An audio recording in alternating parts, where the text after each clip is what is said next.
नमस्कार, एनटिभी कोहलपुर समाचारमा स्वागत छ। म नवीन नेपाली र साङ्केतिकरणका लागि हुनुहुन्छ दोभासे रति बस्नेत। वैदिक सनातन धर्म र पूर्वीय वाङ्मयमा आजको दिनलाई श्रावणी पूर्णिमाको रूपमा चित्रित गरेको छ। यज्ञोपवीत जनै र रक्षाबन्धन शास्त्रीय परम्पराको मान्यता मात्र हो या विज्ञानको विराट विषय? आजको समाचारमा कोरोना संक्रमणको प्रभाव न्यूनीकरणको प्रयास र लुम्बिनी प्रदेश सरकारमा सांसद कारबाहीको प्रसङ्ग। तर सुरुमा प्रमुख समाचार। ऋषि तर्पणी अर्थात् जनै पूर्णिमा आज विधिपूर्वक मन्त्रीको धागो धारण गरी मनाइयो। 9 प्रकारका गेडागुडी मिश्रित क्वाटी खाने प्रचलन पनि आजै। लुम्बिनीमा एमाले कारबाही गरेका सांसदलाई पदमुक्त गर्न नमिल्ने प्रदेश सचिवालयको भनाई, एमालेद्वारा आक्रोश व्यक्त। निषेधाज्ञा खुकुलो भएसँगै दाङका सार्वजनिक र पर्यटकीय क्षेत्रमा भिड बढ्दै, स्वास्थ्य मापदण्ड पालनामा भने चरम लापरवाही। अफगानिस्तानको काबुल विमानस्थल बाहिर देश छोड्न चाहनेहरूको भिड घटेन, अनियन्त्रित भिडमा 7 अफगानीको मृत्यु। र जोखिममा परेका अफगानी महिला खेलाडीको उद्धारमा विश्व फुटबलको सर्वोच्च निकाय फिफाको चासो, विभिन्न देशलाई पत्राचार।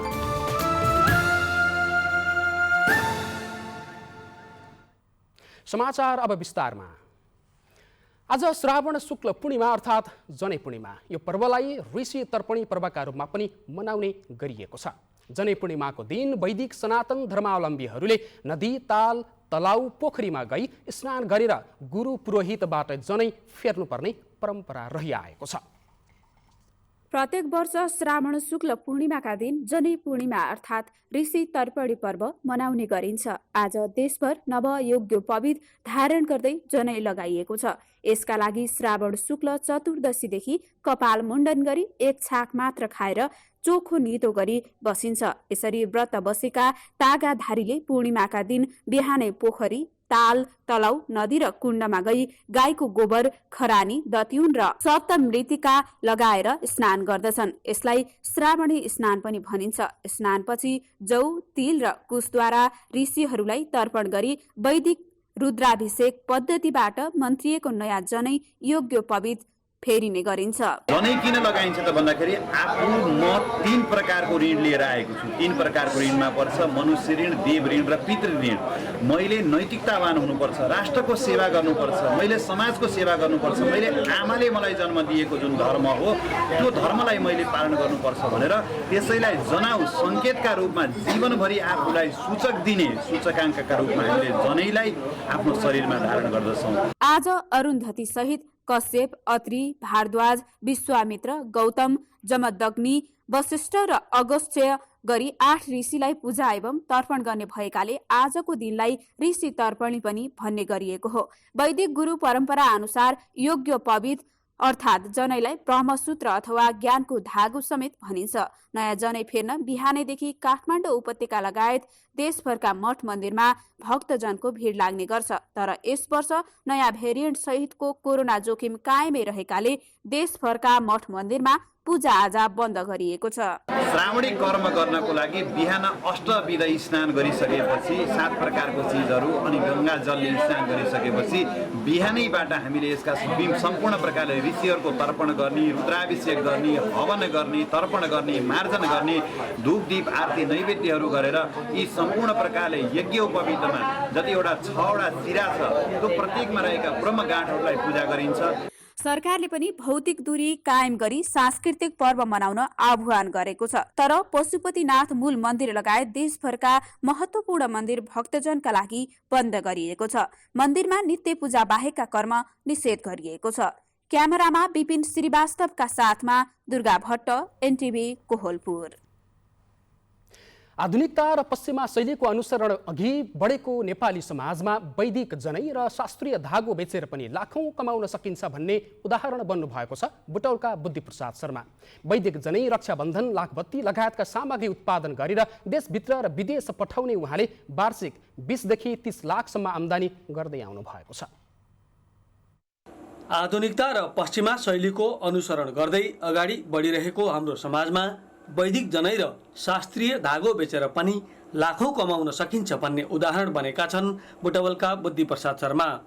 वैदिक जनै, रक्षाबन्धन, लाखबत्ती, अनन्त बन्धन लगायतका सामग्री उत्पादन गरेर नेपाल र विदेशमा समेत बजार प्रवर्धन गर्न सफल शर्माले वार्षिक 20 लाखदेखि 30 लाखसम्म आम्दानी हुने गरेको बताउँछन्।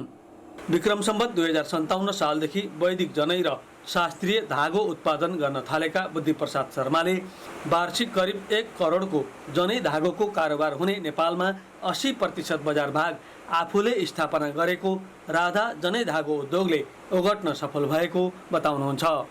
शर्माका अनुसार विगतमा भारतबाट आयात हुने करोडौँ रुपियाँको जनै धागोलाई विस्थापित गरी नेपाली जनै धागो उत्पादनमा आत्मनिर्भर बन्ने उद्देश्यका साथ बुटोल 4 स्थित राम मन्दिर लाइनमा राधा धागो उद्योग स्थापना गरी सञ्चालनमा ल्याइएको हो।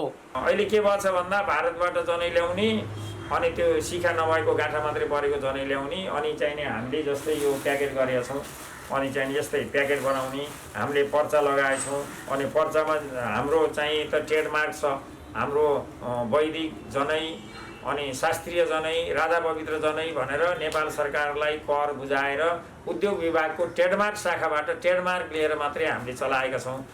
यसबाट स्वदेशमै पवित्र जनै धागो उत्पादन हुने रोजगारीको अवसर समेत सिर्जना हुने भएकोले आफू अग्रसर भएको बताउँदै शर्माले हाल 40 जनालाई पूर्णकालीन र झन्डै 400 जनालाई अल्पकालीन रोजगारी प्रदान गर्न सफल भएको बताउनुभयो। नेपालको तराई क्षेत्रमा भने आजकै दिन अर्थात् जनै पूर्णिमाको दिन दिदी बहिनीले दाजुभाइलाई राखी बाँधेर मनाएका छन्। यसरी राखी बाँधेर मनाउँदा दिदी बहिनी र दाजुभाइका बीचमा प्रेम सम्बन्ध बढ्छ भन्ने सामाजिक मान्यता छ। विशेषतः राशिलाई तराई मधेस क्षेत्रमा विशेष महत्त्व र विशेष मान्यताका साथमा मनाउँदै आइएको छ।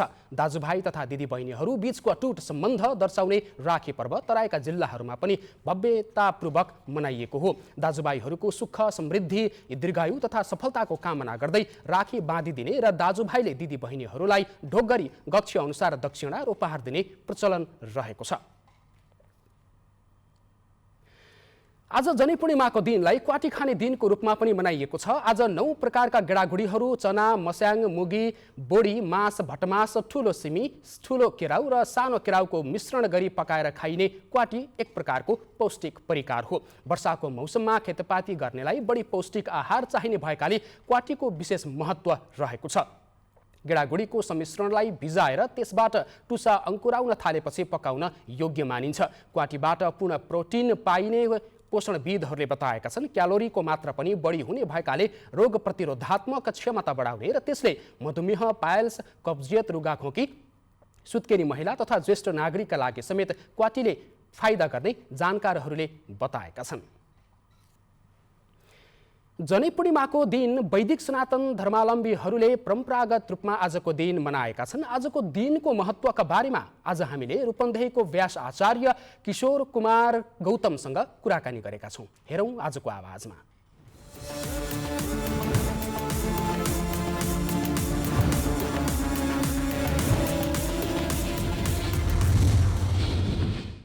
परमात्माले नमः।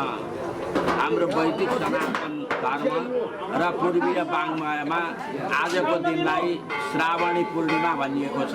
श्रावण शुक्ल पूर्णिमा, उपाकर्म श्रावणी, जनै पूर्णिमा, रक्षाबन्धन पूर्णिमा अनेक प्रकारले धर्मशास्त्रमा वर्णन गरिएको छ। आज सप्तशी सहित अरुन्धतीको पूजा विशेष गरेर अनि बनाइएका विभिन्न शिखाहरू बनाइएका 108 डोराका जनाईहरूलाई विधिवत रूपमा आज पूजन गरिन्छ, संस्कार गरिन्छ।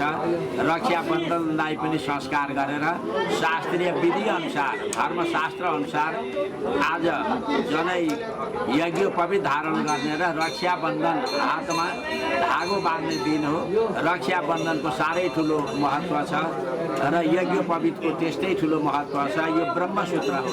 ब्रह्मसूत्रमा बाँधिएपछि सात्विक भोजन, सात्विक विचार, सात्विक चिन्तन, सात्विक मनन गर्नको लागि आजको दिनले हामीहरूलाई प्रेरणा दिइराखेका छ। वास्तवमा यो हाम्रो ऋषि परम्परा, शास्त्रीय परम्परा र यो एउटा ऋषि महर्षि प्रणाली अन्तर्गत वास्तवमा यो नेपाल धार्मिक राष्ट्र भएको हुनाले यहाँका अत्यधिक श्रद्धालु भक्तजनहरूले 94% आज धागो बाँध्ने, रक्षाबन्धन बाँध्ने र धेरै तागाधारीहरूले आज हामी सबैले यज्ञोपवीत जनै धारण गर्दछौँ। आजको दिनलाई सबभन्दा बढी हामीहरू महत्त्व दिन्छौँ।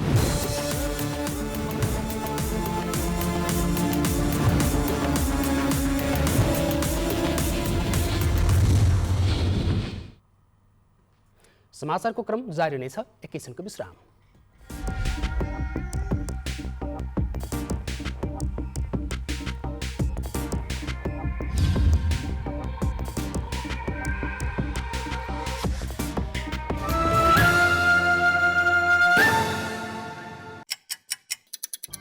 हर घडी हर प्रहर प्रत्येक गाउँ प्रत्येक सहर के निकट के विकट हरेक स्थितिमा हरेक परिस्थितिमा नीति विधि र प्रतिनिधिका कुरा, प्रकृति संस्कृति र प्रविधिका कुरा, हाम्रो समाचार, तथ्य, सूचना, निष्पक्ष विचार, हाम्रो अभिभारा, तपाईको सूचनाको अधिकार।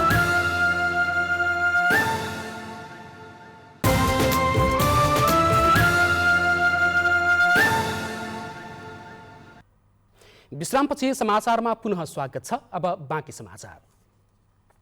लुम्बिनी प्रदेश सभा सचिवालयले नेकपा एमाले कारबाही गरेका 2 सांसदलाई पदमुक्त गर्न नमिल्ने बताएको छ। एमाले सांसद अजय शाही र बिमला ओलीलाई कारबाही गरेर पदमुक्त गर्न पत्र पठाएकोमा सचिवालयले दुवै सांसदलाई पदमुक्त गर्ने आधार नभएको भन्दै पदमुक्तको सूचना जारी गर्न नमिल्ने पत्र पठाएको हो। प्रदेशसभा सचिवालयले एमालेलाई पठाएको पत्रमा प्रदेशसभा नियमावलीको अनुसूची 7 अनुसार दलले भर्ने फारममा सांसद बिमला ओली र सांसद अजय शाही दुवैको नाम दलका सदस्यका रूपमा समावेश भएको भए पनि उनीहरूले भर्ने अनुसूची 6 अनुसारको व्यक्तिगत विवरण फारममा आफू एमालेको सदस्य नभएको बेहोरा भरेका कारण पदमुक्त गर्न नसकेको प्रश्न पारेको छ। नेकपा एमाले भने प्रदेशसभा सदस्य द्वय बिमला ओली र अजय शाहीमाथि पार्टीले गरेको कारबाहीलाई प्रदेशसभाले मान्यता नदिएकोमा आक्रोश व्यक्त गरेको छ। लुम्बिनी प्रदेश सरकारका ग्रामीण तथा शहरी विकास मन्त्री डिल्ली बहादुर चौधरीले निवर्तमान सरकारले अध्यादेश मार्फत ल्याएको बजेटमा केही संशोधन गरेर छिट्टै बजेट ल्याइने बताउनु भएको छ। विभिन्न जिल्लाको भ्रमणका क्रममा पश्चिम नवलपरासी पुग्नुभएका मन्त्री चौधरीले संक्षिप्त कुराकानी गर्दै प्रदेशका सबै जिल्लामा समानुपातिक रूपमा विकास गरिने बताउनुभयो। सरकारलाई पूर्णता दिनका लागि कुन दलले कुन मन्त्रालय लिने भन्दा पनि गठबन्धनकै सहमतिका आधारमा मन्त्रालयको टुङ्गो लगाइने मन्त्री चौधरीले बताउनुभयो। अहिलेको सरकार विशेष परिस्थितिबाट आएको भन्दै उहाँले चुनौती सामना गर्दै छोटो समयमा जनताको चाहना अनुसार काम गर्दै अगाडि बढ्नुपर्ने बताउनु भएको छ। नेपालमा आज पनि कोरोना संक्रमणबाट यसलाई फेरि सुन्नुहोस्। नेपालमा कोरोना संक्रमण हुने भन्दा निको हुने धेरै रहेका छन्। स्वास्थ्य मन्त्रालयको तथ्याङ्क अनुसार पछिल्लो 24 घण्टामा 1920 जनामा कोरोना भाइरस संक्रमण पुष्टि भएकोमा 2248 जना संक्रमण मुक्त भएका छन्। यसअघि हिजो पनि संक्रमण हुने भन्दा निको हुने बढी थिए। मन्त्रालयका अनुसार देशभर पछिल्लो 24 घण्टामा 12516 जनामा कोरोना परीक्षण भएकोमा 1920 जनामा संक्रमण पुष्टि भएको हो। संक्रमित मध्ये हालसम्म कोरोना निको हुनेको संख्या 6,98,173 पुगेको छ। आज थप 24 जनाले ज्यान गुमाएका छन्। हाल देशभर 38,751 जना सक्रिय संक्रमित रहेका छन्। तेस्रो लहरको कोरोना भाइरस संक्रमणको जोखिम बढिरहेको बेला दाङका सार्वजनिक स्थल तथा पर्यटकीय क्षेत्रमा मानिसको भिड लाग्न थालेको छ। लकडाउन खुकुलो हुँदै गएपछि स्वास्थ्य मापदण्ड पालना नै नगरी पर्यटकीय क्षेत्रमा रमाइलो गर्नेहरू बढेका छन्। गढवा गाउँपालिका वडा नम्बर 1 कुलपानीमा 1 वर्ष अघि हरित पार्क निर्माण गरिएको हो। कोरोना भाइरसका कारण भएको लकडाउनको समयमा सामुदायिक वनोक्त समूहले हरित पार्कको अवधारणा ल्याएको थियो। त्यही अवधारणा अनुसार पार्क क्षेत्रमा विभिन्न जनावरको मूर्ति बनाएर अवलोकन योग्य बनाइएपछि अहिले पार्क घुम्न आउने पर्यटकहरूको संख्या वृद्धि भएको छ। कोरोना भाइरस संक्रमणको जोखिम बढे पनि आन्तरिक पर्यटकहरूको लागि भ्रमण गर्ने प्रमुख थलो बनेको छ। लकडाउनको बेलामा यसो घुम्ने ठाउँ कतै पनि थिएन, यसो कुलपानी जाउँ भनेर घुम्न आइयो। जोस् आज आइयो, रमाइलो लाग्यो। पहिला भन्दा धेरै फरक भएको रहेछ भन्ने। पार्क बनेपछि जिल्लाभित्र र बाहिरबाट पर्यटकहरू रमाइलो गर्न पार्कमा आउने गरेका छन्। कोरोना भाइरसका कारण भएको लकडाउनका कारण धेरै समय मानिस घरभित्रै बस्नु परेको थियो। ठाउँ ठाउँमा बनेका यस्ता नयाँ भ्रमणयोग्य स्थलमा मानिसहरूको भिड लाग्ने गरेको छ। कुलपानी हरित पार्क घुमफिरको प्रमुख गन्तव्य बनेको स्थानीय अगुवा सीता चौधरीले बताउनुभयो। रमणीय ठाउँ भइराखेको छ, ठाउँ ठाउँमा पार्कहरू बन्दैछ र यसै हाम्रो सबैजनाले हेर्ने अवसर र यो हाम्रो यो कोभिडले गर्दा पनि अहिले यो अवस्था नआउने अवस्था थियो, अहिले खुल्ला भएको छ, अहिले रमाउने ठाउँ भएको। कुलपानी सामुदायिक वनोपभोक्ता समूहको क्षेत्रभित्र निर्माण भएको पार्कले दर्शक बटुल्न सफल भएको छ। सामाजिक सञ्जाल टिकटकको लागि भिडियो र फेसबुकको लागि सेल्फी लिने ठाउँ बन्दै गएको छ। पार्कमा आउने हरेक पर्यटकको रोजाइ पानीको फोहरा, विभिन्न जनावरको मूर्तिसँग तस्बिर खिच्ने, पार्क छेउको पोखरीमा डुङ्गा चढ्ने हुन्छ। कोरोना भाइरसका कारण हुने जोखिमलाई लिएर पार्क क्षेत्रमा घुमफिरको लागि रोकेको भए पनि दर्शकको उपस्थिति बढ्दै जाँदा समस्या परेको सामुदायिक वन उपभोक्ता समूहका अध्यक्ष नवराज शर्माले बताउनुभयो। दैनिक मान्छे 150, 200, 250 बिदाको दिन 500, 700 मान्छेहरू पनि आइरहेको अवस्था छ। यो कोभिडको बेला पनि हामीले यहाँ बोर्ड राखेर कोभिडका कारण पार्क बन्द गरिएको छ भन्दा पनि यहाँका स्थानीय आन्तरिक पर्यटकहरू आउने, हामी त अटो लिएर आछौँ, एकछिन छिर्छौँ भनेर सोध्ने गर्दा हामी बाध्य भएर ठिकै छ भनेर त्यहाँ त्यो झुलाहरू त्यसपछि गएर खेल्ने ठाउँहरू चाहिँ निकालेर राखेका छौँ।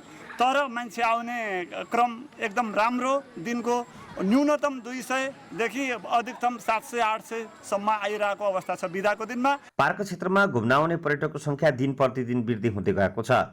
जङ्गलको छेउमा पार्क भएकाले मनोरम दृश्यले पर्यटक भित्र्याउन मद्दत पुगेको गढवा गाउँपालिका वडा नम्बर 1 का वडा अध्यक्ष बाबुराम अधिकारीले बताउनुभयो। पछिल्लो समयमा चाहिँ पर्यटकीय चाहिँ गन्तव्यको चाहिँ आकर्षक स्थल बनेको छ। कोरोना भाइरस संक्रमणको तेस्रो लहर आउने जोखिमका बीचमा सार्वजनिक स्थल तथा पार्क क्षेत्रमा लाग्ने भिडलाई कम गर्दै जोखिम न्यूनीकरणका उपायहरू अपनाउनु पर्ने देखिन्छ। पार्कमा घुम्न आउने पर्यटक, पार्क व्यवस्थापन समिति, स्थानीय सरकार सबैले यस्ता सार्वजनिक स्थलबाट हुन सक्ने कोरोना भाइरस संक्रमणको जोखिमलाई न्यूनीकरण गर्न जनस्वास्थ्यका मापदण्ड पालनामा जोड दिनुपर्ने आवश्यक छ। दशरथ घिमिरे, नेपाल टेलिभिजन, लुम्बिनी प्रदेश, दाङ। कृषिको उर्वर भूमि मानिने दैलेखको घोडाबासमा कर्णालीकै पहिलो आलुको मूल बिउ उत्पादन गर्न टिस्यु कल्चर प्रयोगशाला निर्माण गरिएको छ। कृषकहरूको आयस्तर वृद्धि गर्न र व्यावसायिक बनाउन गुराँस गाउँपालिकाले घोडाबासमा लागत साझेदारीमा प्रयोगशाला निर्माण गरेको हो। आलुको स्वस्थ र गुणस्तरीय मूल बिउ उत्पादन गर्न टिस्यु कल्चर ल्याब सञ्चालनमा ल्याउन लागि छ। लागत साझेदारीमा निर्माण गरिएको टिस्यु कल्चर कलमी तथा हाइब्रिड प्रविधिबाट बिरुवाहरू उत्पादन गर्ने उद्देश्यले ल्याब निर्माण गरिएको हो। ल्याबको 90% काम सकिएको छ। टिस्यु कल्चर ल्याबबाट वार्षिक आलुको पूर्व मूल बिउ 10 लाख दाना र 5 लाखवटा फलफुलका बिरुवा उत्पादन गर्ने लक्ष्य छ। टिस्यु कल्चर प्रविधिबाट हामीले आलुको स्वस्थ गुणस्तरीय मूल बिउ उत्पादन गर्ने अन्य बोट बिरुवाहरू पनि हामीले इनोभेसन गर्ने भनेर लागत साझेदारी गरेको छौँ। टेक नर्सरीहरू यिनी भनेका हामीले ल्याबबाट उत्पादन भएका इनभिट्रो प्लान्टहरू एक्सएगर भन्छौँ, हामीले तिनी प्लान्टहरूलाई त्यहाँ लगाउँछौँ र त्यहाँबाट उत्पादन भएको बिउलाई बाहिर फिल्डमा किसानहरूलाई उपलब्ध गराउँछौँ। गुराँसका 2800 कृषकहरूलाई व्यावसायिक बनाउन र उनीहरूको आयस्तर वृद्धि गर्न ल्याब निर्माण गरिएको गाउँपालिकाले जनाएको छ। महँगोमा बिउ खरिद गर्न बाध्य कृषकहरूलाई ल्याबबाट उत्पादित बिउ सहुलियतमा उपलब्ध गराइनेछ। गुराँस गाउँपालिकाले 16वटा परियोजनाको सुरुवात गर्यो।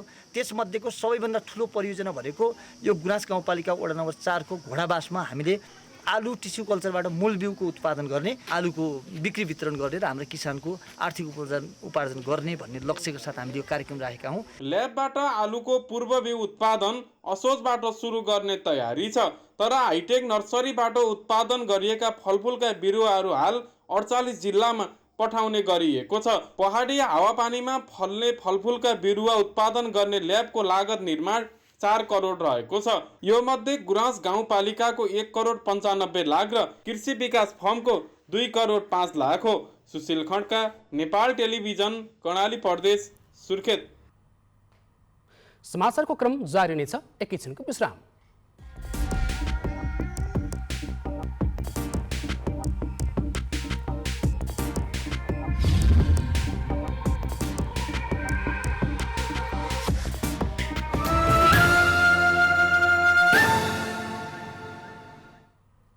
तपाईँ एनटिभी कोहलपुर हेर्दै हुनुहुन्छ। अब बाँकी समाचार।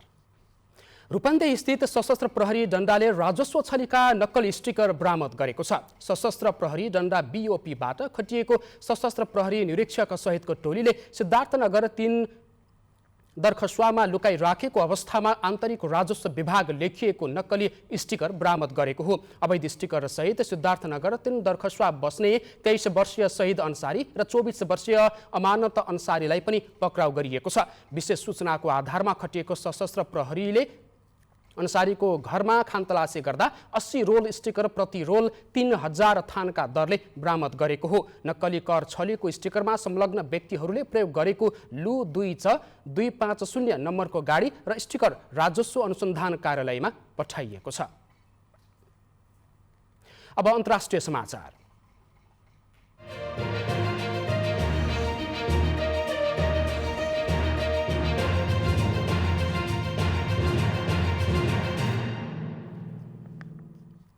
काबुल विमानस्थल नजिकै भिडभाड अनियन्त्रित हुँदा त्यहाँ उपस्थित 7 जना अफगानी नागरिकको ज्यान गएको छ। आज तालिबानका उच्च नेताहरू सरकार गठनको विषयमा छलफल गर्न काबुलमा भेला भएका छन्। त्यही क्रममा त्यहाँ आवतजावतमा कडाई गर्दा काबुल विमानस्थल नजिकै भिडभाड बढेर 7 जनाको ज्यान गएको हो। तालिबानले शरिया कानुनलाई लागू गर्ने विषयलाई लिएर त्यहाँका नागरिक डराएर देश छोड्न लागि परेका छन्। अफगानिस्तानमा तालिबानले कब्जा गरेसँगै दैनिक हजारौंको संख्यामा अफगानीहरूले विभिन्न देशमा शरण लिइरहेका छन्।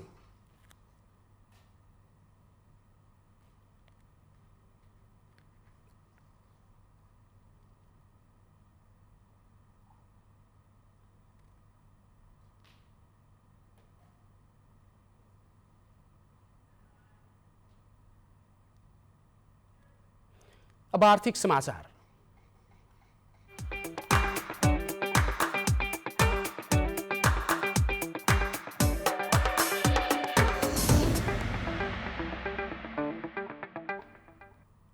सल्यानमा गत आर्थिक वर्षमा दूध उत्पादन वृद्धि भएको छ। पशु अस्पताल तथा पशु सेवा कार्यालय सल्यानका अनुसार उक्त वर्षमा 1,91,62,000 लिटर दूध उत्पादन भएको छ। जिल्लामा उत्पादन भएको 19,162 मेट्रिक टन दूध मध्ये 17,03,000 लिटर जिल्ला बाहिर निकासी गरिएको छ। 17,03,000 दूध निकासीबाट 95,15,000 रुपैयाँ जिल्लामा भित्रिएको छ। कार्यालय प्रमुख कपिल प्रसाद उपाध्यायले दूध उत्पादन वृद्धि गर्न कार्यालयले जिल्लाका 5 वटा स्थानीय तहलाई दुग्ध पकेट क्षेत्र घोषणा गरेको छ। अब खेलकुद समाचार।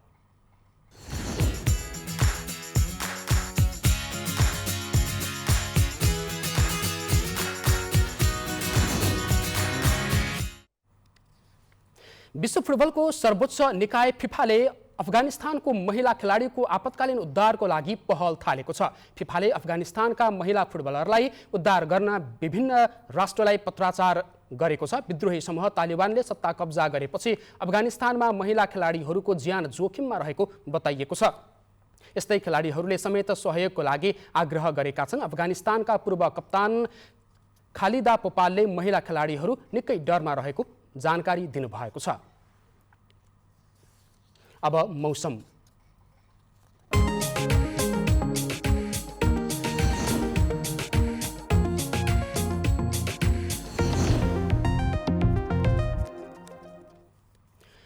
आज देशभर सामान्य बदली रही पूर्वी क्षेत्रका प्रदेश सहित लुम्बिनी प्रदेशका केही स्थानमा हल्कादेखि मध्यम वर्षा भयो। आज राति बागमती प्रदेश र गण्डकी प्रदेशका 1-2 स्थानमा मेघगर्जन चट्याङ सहित भारी वर्षाको सम्भावना छ। अब मौसम सम्बन्धी थप विवरण।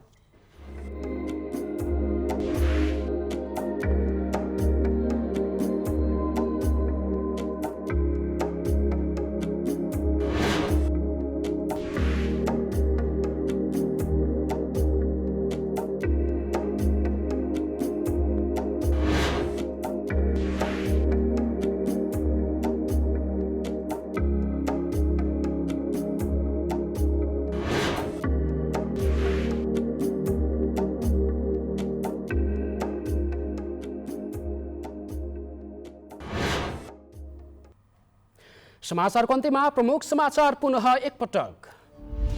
ऋषि तर्पणी अर्थात् जनै पूर्णिमा आज विधिपूर्वक मन्त्रिएको धागो धारण गरी मनाइयो। 9 प्रकारका गेडागुडी मिश्रित क्वाटी खाने प्रचलन पनि आजै। लुम्बिनीमा एमाले कारबाही गरेका सांसदलाई पदमुक्त गर्न नमिल्ने प्रदेश सचिवालयको भनाई। एमालेद्वारा आक्रोश व्यक्त। निषेधाज्ञा खुकुलो भएसँगै दाङका सार्वजनिक र पर्यटकीय क्षेत्रमा भिड बढ्दै। स्वास्थ्य मापदण्ड पालनामा भने चरम लापरवाही।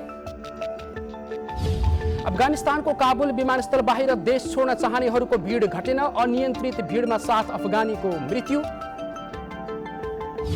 र जोखिममा परेका अफगानी महिला खेलाडीको उद्धारमा विश्व फुटबलको सर्वोच्च निकाय फिफाको चासो। विभिन्न देशलाई पत्राचार।